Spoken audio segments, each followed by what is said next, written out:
আরেক গুরুত্বপূর্ণ সিদ্ধান্ত থেকে পিছু হটতে বাধ্য হলো বিএনপি সরকার। হ্যাঁ, জামাত এনসিপির চাপে ধলাই খাওয়ার আগে বিএনপি এভাবে লাইনে আসতে বাধ্য হবে, প্রত্যেকটা জায়গায় লাইনে আসতে বাধ্য হবে। আমি শুরু থেকে বলে আসছি, বিএনপি উল্টোপাল্টা করলে দেশ চালাতেই পারবে না, 1.5 বছরের বেশি একদিনও টিকতে পারবে না, ভারতেই তাদের ফেলে দিবে। এই জন্য বিএনপি সরকারকে টিকে থাকতে হলে জামাত এনসিপি কে হাতে নিয়ে চলতে হবে। এবং এটা তারেক রহমান বুঝেন, সামনে বিপদ আছে। আপনারা জানেন, একটু আগে থেকে আসি, যে পুলিশ হত্যার তদন্ত করতে চেয়েছিল বিএনপি। যেই জামাত এনসিপি ধলাই দেওয়া শুরু করেছে, এবার লাইনে এসেছে না, না পুলিশ হত্যা তদন্ত করবো না, সুরক্ষা অধ্যাদেশ যেটা হয়েছে আমরা ওটাই মানি, যারা পুলিশ হত্যা করেছে তারা বীর। চমৎকার না, মজা। এর আগে ডেপুটি স্পিকার নিয়ে বিএনপি কিছু নাটক করেছিল। ডেপুটি স্পিকার বিরোধী দলের থেকে হবে, এটা জুলাই সনদ, কিন্তু বিএনপি নাটক করেছিল যে ডেপুটি স্পিকার 2 জন করবে, একজন বিরোধী দল থেকে আর একজন সরকারি দল থেকে।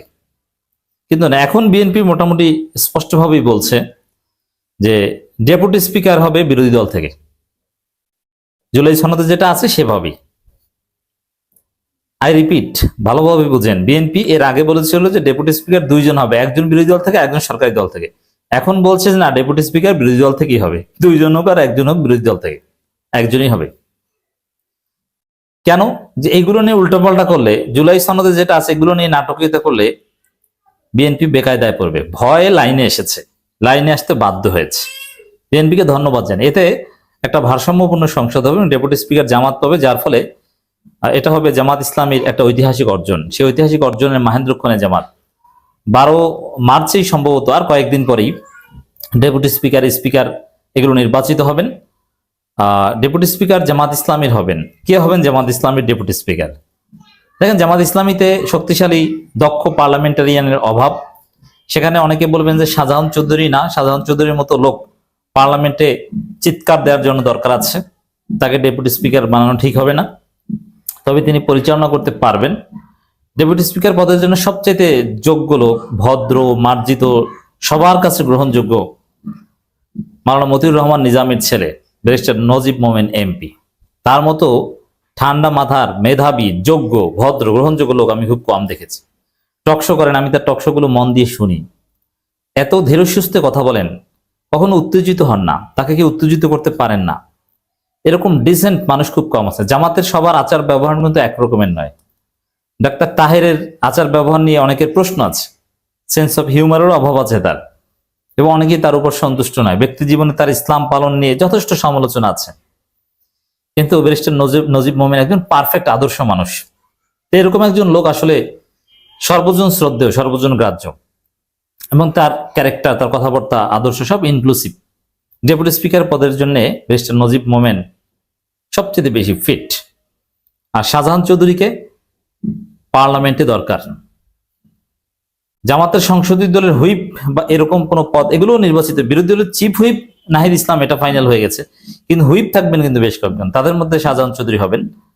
শাহজাহান চৌধুরী জামাত ক্ষমতা আসলে স্বরাষ্ট্রমন্ত্রী হতেন, ভবিষ্যতে আল্লাহ যদি তার শারীরিক সক্ষমতা রাখা হবেন। তো দর্শক, এই যে জামাত থেকে বিরোধী দল নিবে, এটা স্পষ্টভাবে বলছে, নিতে বাধ্য। এই জায়গায় বিএনপি একটু ধানাই ফানাই করার চেষ্টা করেছিল, কিন্তু পারছে না। তো যদি এরকম হয়, এবং এটাই হবে 12 তারিখের পর থেকে, এটা অনেক সমস্যার সমাধান এর মাধ্যমে হয়ে যাবে। স্পিকার সরকারি দলের, ডেপুটি স্পিকার বিরোধী দলের। এখন অনিবার্যভাবে রাষ্ট্রপতি চুপ্পুকে অভিশংসন করতে হবে বা সরাতে হবে।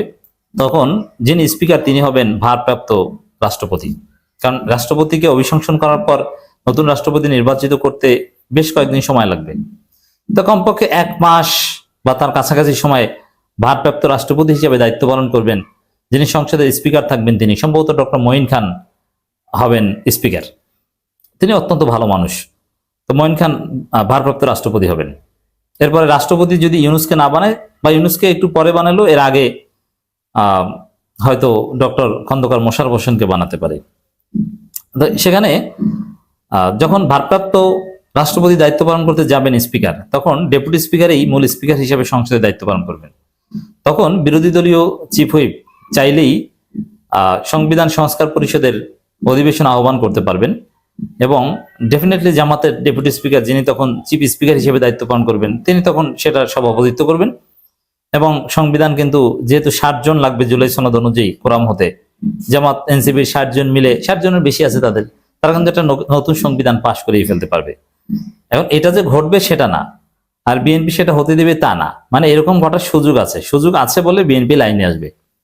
বিএনপি আমার মনে হয় যেহেতু ডেপুটি স্পিকার জামাতকে দিতে যাচ্ছে, আর ডেপুটি স্পিকার দিলে ওই সংবিধান সংস্কার ওটা জামাত একাই করে ফেলতে পারে, যার ফলে বিএনপি আরো রাজনৈতিক চাপ আছে, পদে পদে পদে পদে বিএনপি জামাত এনসিপির ধোলাই খেয়ে লাইনে আসতে বাধ্য হচ্ছে। সংবিধান সংস্কার পরিষদের সদস্য হিসেবে বিএনপি যে শপথ নেয়নি, এই শপথ তারা নিতে পারে, এই শপথ তারা নিতে বাধ্য হবে। তারা একটু এড়িয়ে চলার চেষ্টা করেছিল, কিন্তু দেখেছে না এড়িয়ে চলে লাভ নাই, অবস্থা খারাপ হয়ে যাবে। যার ফলে স্পিকার ডেপুটি স্পিকার নির্বাচিত হওয়ার পর বিএনপি সংবিধান সংস্কার পরিষদের শপথ নিবে। তো দর্শক, বিএনপি উল্টাপাল্টা করতে পারবে না। আর জামাত বিএনপির মধ্যে তো গ্রেটার সোশ্যাল কন্ট্রাক্ট চলছেই, তো ওভারঅল ভালো কিছু হবে বলে বিশ্বাস করি। তো এখন মূল সমস্যাটা বিএনপির মাঠ পর্যায়ের সন্ত্রাসীরা, যারা বিএনপিরই ভালো চায় না, তারেক রহমানের কোনটায় লাভ ক্ষতি এটাই বুঝে না। তারা বুঝে ডিশ ব্যবসা, তারা বুঝে কাউন্টার ব্যবসা, তারা বুঝে ভিন্ন মতকে দমন করা, হামলা করার মধ্যেই তাদের গাটস, অথচ এরা বিএনপির শত্রু। এই মাঠ পর্যায়ের বিএনপি এরা যদি সোজা না হয়, তাহলে তারেক রহমান এদেরকে অপারেশন ক্লিন হার্ট 2 দিয়ে ধরতে বাধ্য হবেন বলে মনে হচ্ছে। প্রধান বিরোধী দল জামাত ইসলামীকে জাতীয় সংসদে ডেপুটি স্পিকার পদে প্রার্থী দিতে আহ্বান জানিয়েছে সরকারি দল বিএনপি। স্বরাষ্ট্রমন্ত্রী সালাউদ্দিন আহমেদ সাংবাদিকদের এই তথ্য জানান। আর এটা জুলাই সনদে আছে, আর এটা জামাত নিবে, প্রার্থী দিবে, তার কোনো সন্দেহ সংসদ নেই। সম্ভবত ব্যারিস্টার নজিব মোমেনকেই জামাত ডেপুটি স্পিকার বানাবে। সাংবাদিকদের এক প্রশ্নের জবাবে সালাউদ্দিন আহমেদ বলেন, আমরা জুলাই সনদে স্বাক্ষর করেছি, এই সনদের প্রতি সম্মান জানিয়ে রাজনৈতিক সমঝোতার অংশ হিসাবে জাতীয় সংসদে বিরোধী দল থেকে ডেপুটি স্পিকার নেওয়ার প্রস্তাব করা হয়েছে। স্পিকার নির্বাচনের দিনই ডেপুটি স্পিকারও নির্বাচিত হতে পারেন বলে তিনি জানান। মৌখিকভাবে প্রস্তাব দেওয়া হয়েছে, প্রয়োজনে লিখিতভাবে প্রস্তাব দিবেন। স্বরাষ্ট্রমন্ত্রী বলেন, জুলাই সনদের প্রতি সম্মান রেখে এবং রাজনৈতিক সমঝোতার দলিল হিসেবে ঐকমত্যের ভিত্তিতে এর বাস্তবায়ন এখন থেকেই শুরু করতে চায় সরকার। এর অংশ হিসেবে একই দিনে স্পিকার এবং ডেপুটি স্পিকার নির্বাচিত হবেন। সরকারি দল হিসাবে স্পিকার ও ডেপুটি স্পিকার দুটো পদেই প্রার্থী দেওয়ার সুযোগ থাকলেও রাজনৈতিক সৌহার্দ্যের খাতিরে সরকার তা করছে না বলে ইঙ্গিত করছেন। এখন দেখেন, এখানে সালাউদ্দিন আহমেদের যে কথা, সেখানে 2 জন ডেপুটি স্পিকারের কথা কিন্তু নাই, যে চিন্তা বিএনপি করেছিল। ডেপুটি স্পিকার পদে একজনও বিএনপি নমিনেশন দেবে না, এটাই সালাউদ্দিন আহমেদের কথায় বোঝা গেছে। তাহলে একদম স্পষ্ট হলো যে যেহেতু ডেপুটি স্পিকার অনলি বিরোধী দল থেকে একজনই হবেন, আর এজন্য ওই সংবিধান সংস্কার পরিষদের শপথ না নিয়ে বিএনপির কোনো উপায় নাই। বুঝতে পারছেন, পরিস্থিতি লাইনে আসছে, সঠিক লাইনে আসছে। এজন্য সমালোচনার উপর রাখলে, দৌড়ের উপর রাখলে কি হয় দেখছেন, ওই যে পুলিশ হত্যার তদন্ত করবে, আমরা সাথে সাথে চিল্লাপাল্লা শুরু করেছি, বিএনপি লাইনে এসেছে না। এজন্য সমালোচনা চালিয়ে যেতে হবে, জামাতের বিরুদ্ধে সমালোচনা করতে হবে। জামাতও কোনো ত্রুটি বিচ্যুতি করলে লাইনে আসবে, অসাধারণ কিছুই হতে যাচ্ছে। জামাত এমপিদের ব্যর্থ করে দিতে বিএনপি সরকার ষড়যন্ত্র করছে। দেখেন, এখানে মাত্র এই 15 দিন হতে না হতেই সবকিছু স্পষ্ট হয়ে গিয়েছে যে জামাত এমপিরা কি আর বিএনপি এমপিরা কি। জামাত এমপিদের দেখে মানুষ সেই খোলাফায়ে রাশেদার যুগের কথা স্মরণ করছে। এটা বিরল, এটা পৃথিবীতে বিরল, নট অনলি ইন বাংলাদেশ। বাংলাদেশে তো অসম্ভব যে এমপি সে মানুষের দ্বারে দ্বারে যাচ্ছে। একজন এমপি আরেকজন এমপিকে বলছে, কাপাসিয়ার এমপি বাউফলের এমপির সাথে আলাপ করছে, জামাতের এমপি দুইজনেই, শফিকুল ইসলাম মাসুদ আর সালাউদ্দিন আইয়ুবী, বলছে যে বাউফলের একজনে তোমার সাথে দেখা করতে চেয়েছে। বলছে কাপাসিয়ার, মানে কাপাসিয়ার একজনে, যে ঠিক আছে আমি খুঁজে বের করবো। মানুষের দ্বারে দ্বারে যাচ্ছে, রাতের আধারে যাচ্ছে, সাইকেল চালিয়ে যাচ্ছে, মানুষের কথা শুনছে, মানুষের সাথে পরিচিত হচ্ছে এমপি হওয়ার পর, যে কাকা, ভাই, দাদা, আমি এমপি। বাজারে যাচ্ছে, তারপরে যারা সবজি দোকানদার বা বাজার করতে যারা এসেছে, তারা লাভ দিয়ে উঠছে, এমপি তুমি। মানে এটা অকল্পনীয় যে এমপি এরকম আমাদের কাছে আসবে পরিচিত হতে, অথচ এমপি মানে তাকে দেখতে মানুষ রাস্তার পাশে দাঁড়িয়ে, ওই যে দেখ এমপি যায়, একটু গাড়ির ফাঁকা থাকে যদি দেখতে পারে, ওই যে এমপি যায়, বাচ্চাদের দেখায়। আর এখনকার কি জামাতের এমপিরা, তারা আসে মানুষের কাছে। এটা তো সেই খোলাফায়ে রাশেদার যুগ। জামাত এমপিরা যে আসলে অসাধারণ কিছু, এটা যে স্বাভাবিক যে কোনো এমপি নয়, এটা বিএনপি সরকার টের পেয়েছে। এবং এই 68 জন এমপির যে কার্যক্রম, সাথে এনসিপিরও আছে, এটা দেখে পুরো বাকি আসনের জনগণ আক্ষেপ করবে, ইস আমাদের এমপি যদি এরকম হতো, আমরা যদি জামাতের এমপি বানাতে পারতাম তাহলে তো এরকমই হতো। এলাকার মেম্বার থেকে আমরা যে প্রত্যাশা করি যে মেম্বার ঘরে আসবে, চা খাবে, এখন দেখি এমপি সেটা। যার জ্বালা, কার কি লাগবে বলেন, আমি দেব। আবার এমপি, কিসের দুর্নীতি, একটা টাকা তার বাড়বে না, গরিব গরিবই থাকবে। আবার এমপি পুলিশ রাষ্ট্রীয় কাজে তার বাসায় যায়, যে স্যার একটা কাজ আছে, এই বাসায় যে দেখে যে এমপি জমিতে সার দিতে গেছে, নিজের জমিতে সার দিতে গেছে। এটা সত্য ঘটনা, এটা কোনো বানোয়াট ঘটনা নয়। আপনি চিন্তা করেছেন? এবং এই এমপির এলাকায় যত অনিয়ম আছে, সরকারি হাসপাতাল থেকে শুরু করে যত জায়গায় অনিয়ম আছে, চাঁদাবাজি, সবকিছু দূর করে একটা সমৃদ্ধ এলাকা গঠনের উদ্যোগ নিয়েছে জামাতের এমপিরা। স্বাভাবিকভাবে বিএনপির যারা সিন্ডিকেট বাস, চাঁদাবাজ, চান্দা খাওয়া যাদের অধিকার, তারা এটা মানতে পারছে না। তারা কোথাও কোথাও মিছিল করছে, বাধা দিচ্ছে, ইরিটেট করছে। কিন্তু জামাতের এমপিরা দমে যাওয়ার পাত্র নয়, কাউকে কেয়ার করবে না বলে দিয়েছে। বিশেষ করে আমির হামজা দি গ্রেট। সেখানে দেখা যাচ্ছে এবার সরকার নিজেরাই সিদ্ধান্ত নিয়েছে যে না, জামাতের এমপিরা যদি এভাবে কাজ করে, কারণ ওরা তো আসলে মানুষ না, জামাতের এমপিরা মানুষ না, ওরা তো ফেরেশতা, ওদের কোনো লোভ লালসা কিছু নাই। তো ওরা যা করবে এগুলো দেখলে তো বিএনপি কে মানুষ সিসি করবে। অতএব এত ভালো কাজ ওদেরকে করতে দেওয়া যাবে না, ওদেরকে থামাতে হবে। কিছু ভালো কাজ করুক ব্যক্তিগতভাবে যা করা যায়, কিন্তু রাষ্ট্রকে ব্যবহার করে ভালো কাজ করবে না, এটা করতে দেওয়া যাবে না। ওদেরকে ব্যর্থ দেখাতে হবে, যাতে আগামী নির্বাচনের আগে বলা যায় কই জামাতের এমপিরা আহামরি কি এমন করেছে। এই জন্য তারেক রহমান সরকার ষড়যন্ত্র করছে জামাতের এমপিদের বিরুদ্ধে। কি দেখেন, কুষ্টিয়ায় আমির হামজা যা শুরু করেছে, এখন পর্যন্ত বাংলাদেশের শ্রেষ্ঠ এমপি ছিলেন আমির হামজা। আমির হামজা কুষ্টিয়ায় সমস্ত অপকর্মের বিরুদ্ধে হাত দিয়েছেন, মাদক নির্মূল থেকে শুরু করে সরকারি মেডিকেলে যত অনিয়ম অব্যবস্থাপনা, সবকিছুর বিরুদ্ধে সোজা হয়ে দাঁড়িয়েছেন। না, কোনো অপশক্তির কাছে আমি মাথা নত করবো না, সব সমস্যার সমাধান আমি করে ছাড়বো। 5 টাকা যদি কোথাও বেশি নেয়, এটারও বিচার আমির হামজা নিজে করছেন। এবং আমির হামজা সহযোগিতা পাওয়া শুরু করেছিলেন ডিসির কাছ থেকে, কারণ কুষ্টিয়ার ডিসি একজন অসাধারণ ব্যক্তিত্ব, দাড়িওয়ালা লোক, ভদ্রলোক, নামাজি লোক। আমির হামজা একজন আলেম, মানে মিলেছিল ভালো, ব্যাটে বলে মিলে গিয়েছিল। এবং ডিসি আমির হামজাকে যথেষ্ট রেসপেক্ট করতেন। অথচ কুড়িগ্রামের ডিসি জামাত এমপিদেরকে অবমূল্যায়ন করেছেন।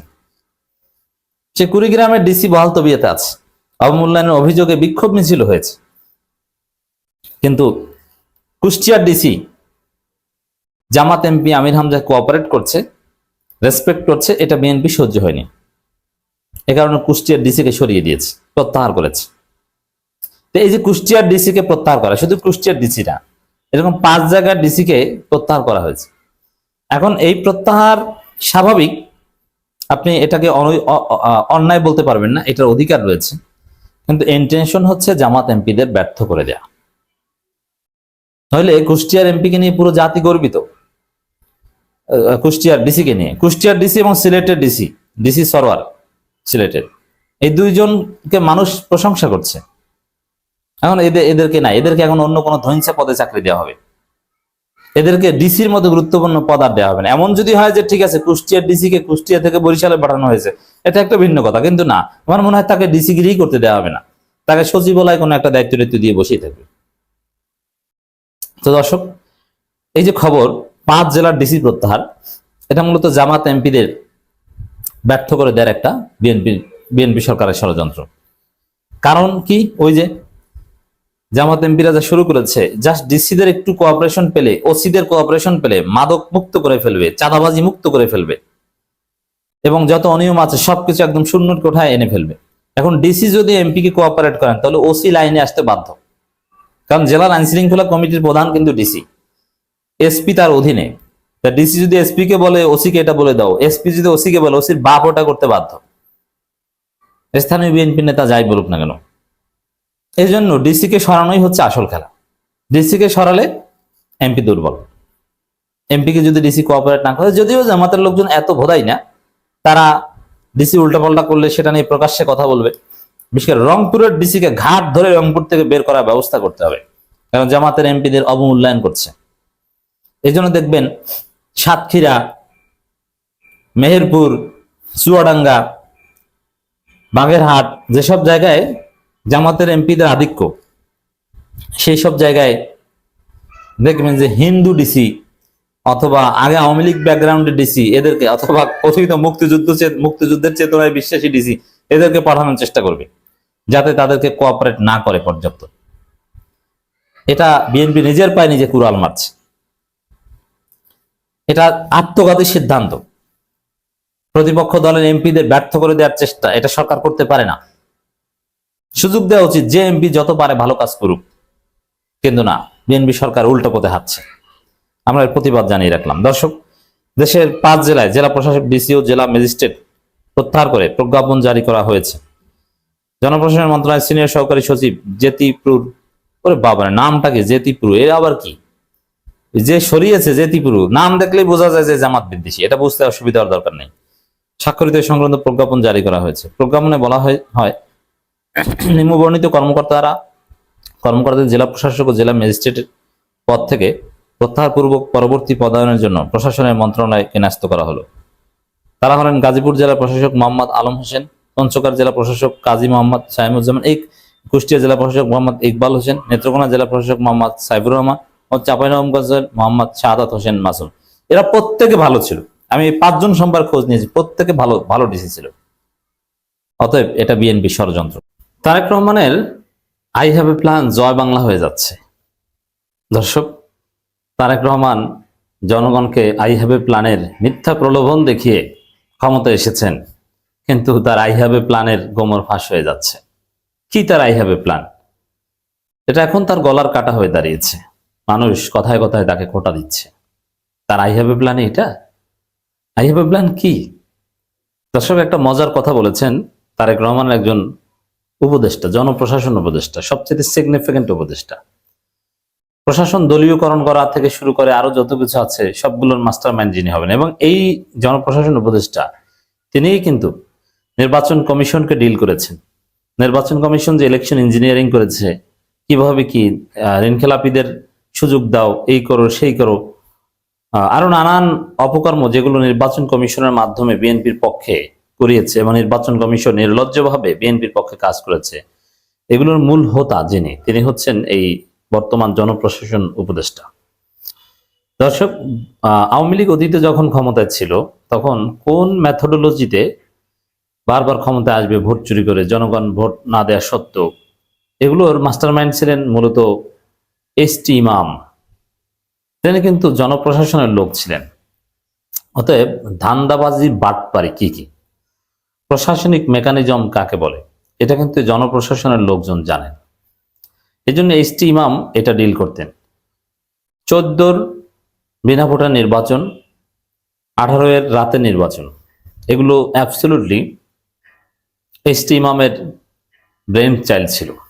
তা এখন এবারের যে ইলেকশন ইঞ্জিনিয়ারিং, বিএনপির পক্ষে যে ভোট চুরি, একটু ভিন্ন স্টাইলে ভোট চুরি, যে জনগণ সুষ্ঠুভাবে ভোট দিবে, সব ঠিকঠাক থাকবে, রেজাল্ট কয়েক ঘন্টা ঠিক মতো প্রকাশ হবে, কিন্তু হঠাৎ করে রেজাল্ট প্রচার বন্ধ করে দিয়ে ইঞ্জিনিয়ারিং করবা, এটা কমপ্লিটলি এই ব্যক্তির থিওরি। আমি আসছি সেই ব্যক্তির নাম পরিচয় নিয়ে। তিনি এখন পুরস্কার স্বরূপ তারেক রহমানের জনপ্রশাসন উপদেষ্টা। এখন সাজাবেন তিনি কিভাবে স্থানীয় সরকার নির্বাচনে কারচুপি করা যায়। তো দর্শক, তিনি বলছেন যে প্রধানমন্ত্রী তার প্ল্যান বাস্তবায়নের পথে ঝাঁপিয়ে পড়েছেন। এটা অনেকটা খোঁচা দেয়া টাইপের বক্তব্য মনে হচ্ছে। ঝাঁপিয়ে পড়েছেন, কি ঝাঁপিয়ে পড়েছেন? প্রধানমন্ত্রী তার আই হ্যাভ এ প্ল্যান বাস্তবায়নের পথে ঝাঁপিয়ে পড়েছেন, আর আমরা তার ইম্প্যাক্ট কি দেখতে পাচ্ছি? দ্রব্যমূল্যের ভয়ানক ঊর্ধ্বগতি। গত বছর রমজানে মানুষ স্বস্তিতে ছিল, এবার স্বস্তিতে নেই। সবকিছুর দাম বেড়ে গেছে। ভয়ানক সিন্ডিকেট। আমরা দেখতে পাচ্ছি চাঁদাবাজিকে রাষ্ট্রীয়ভাবে বৈধতা দেওয়া হয়েছে। সমঝোতার ভিত্তিতে চাঁদা নেয়, তার অংশ হিসেবে খুলনায় ছাত্র দলের হামলায় যুবদল নেতা নিহত। তবে ইন্টারেস্টিং, ছাত্র দলের লোকজন যুবদল নেতা রক কেটে হত্যা করেছে, পায়ের রক কেটে দিয়েছে। ছাত্রদল কিন্তু এখন রক কাটে, এটা এখন না, কয়েক মাস যাবতেই বা ইউনূস ক্ষমতায় আসার পর থেকে রক কাটার কালচার তারা শুরু করেছে। কিন্তু যে উদ্দেশ্যে তারা রক কাটা শুরু করেছিল এটা বুমেরাং হয়েছে। তারা ভেবেছিল যে জামাতের উপর দায় চাপানো যাবে রক কেটে, কিন্তু না, শুরুতেই খবর ছাত্র দলের হামলায় যুবদল নেতা জয় বাংলা। তো এটা হচ্ছে Tarique Rahman I have a plan নাকি? ছাত্রদল নেতারা যুবদল নেতার পায়ের রক কেটে হত্যা করবে, এটা হচ্ছে আই হ্যাভ এ প্ল্যান। নরসিংদীতে যে ভয়ানক ঘটনা আপনারা জানেন, নরসিংদী, ঢাকায়, বিভিন্ন জায়গায় দেশব্যাপী হঠাৎ করে ধর্ষণ বেড়ে গিয়েছে এবং নৃশংসতার একটা লিমিট আছে এবং এর সাথে বিএনপির পাওয়ার জড়িত, পাওয়ার স্ট্রাকচার জড়িত। তো এইটা কি আই হ্যাভ এ প্ল্যান? আমরা তো এটাকে আই হ্যাভ এ প্ল্যান বলতে পারি। দর্শক, আওয়ামী লীগের অফিস খুলছে, আওয়ামী লীগের সেই ইয়াবা বদি থেকে শুরু করে গুরুত্বপূর্ণ সবাই জামিন পাচ্ছে এবং জামিন পাওয়ার পর বিএনপি নেতারা আওয়ামী লীগ নেতার বাসায় ফুল নিয়ে যাচ্ছে, কেউ মিষ্টি নিয়ে যাচ্ছে।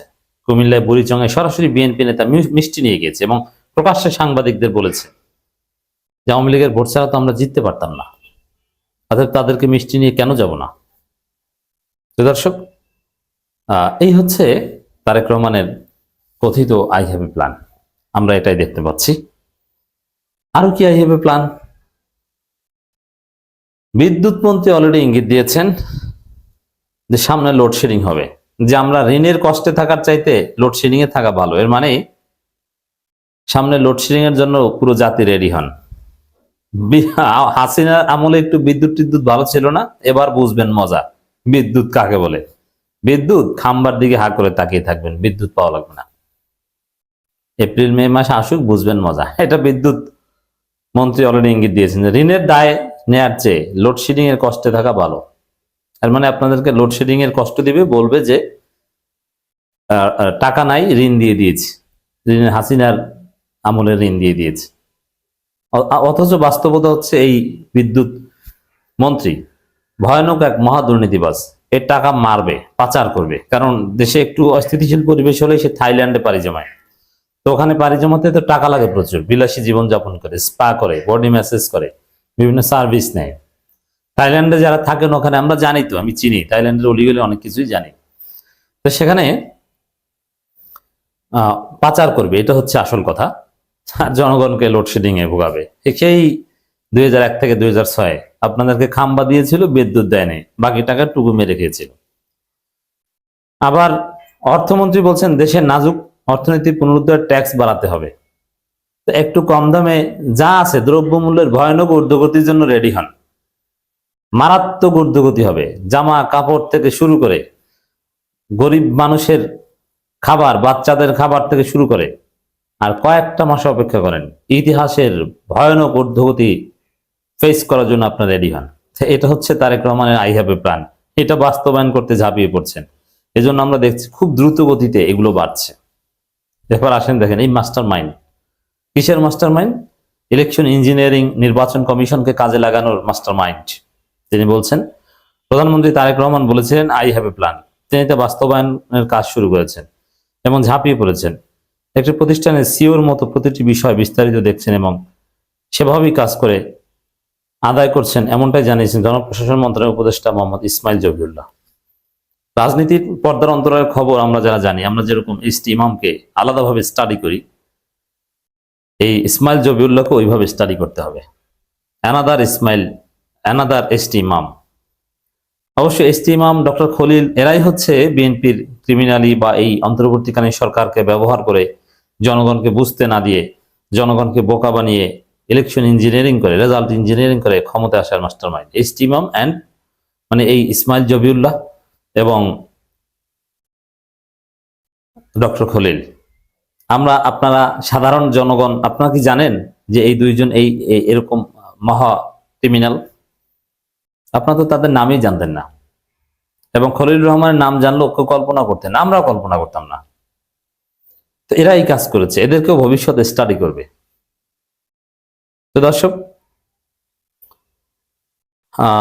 ঝাঁপিয়ে পড়েছেন। কি ঝাঁপিয়ে পড়েছেন তো দেখছেন, চারিদিক থেকে মানুষের নাভিশ্বাস উঠবে সেই ইঙ্গিত আমরা লক্ষ্য করছি।